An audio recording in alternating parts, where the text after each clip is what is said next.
Onesiphorus, the friend of the downtrodden, was a companion of Paul whose name means bringing profit. He hailed from Ephesus and is mentioned in the Bible in exactly 3 verses in the second letter to Timothy. Despite the brevity of these mentions, they carry profound meanings about rare friendship we seldom witness.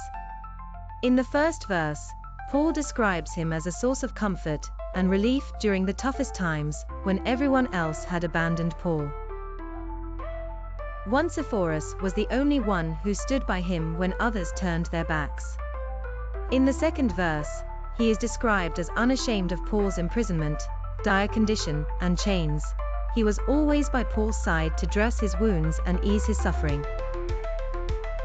In the third verse, Paul mentions that Onesiphorus searched diligently for him through the prison records of Rome, braving numerous hardships and the threat of death, until he finally found him.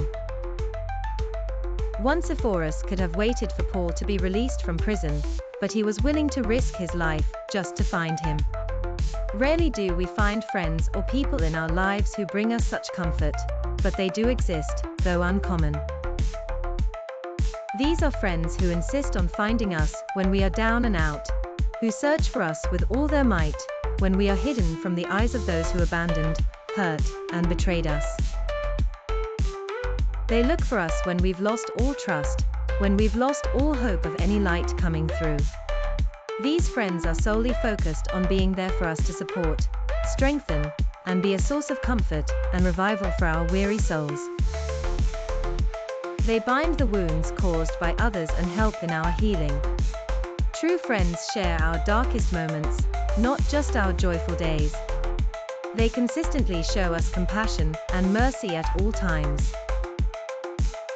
Because God is great and good, He places, in our lives, people like Onesiphorus at all times. Be an Onesiphorus in the lives around you. Be a friend to the downtrodden. Be a reason to lighten the burdens of weary souls.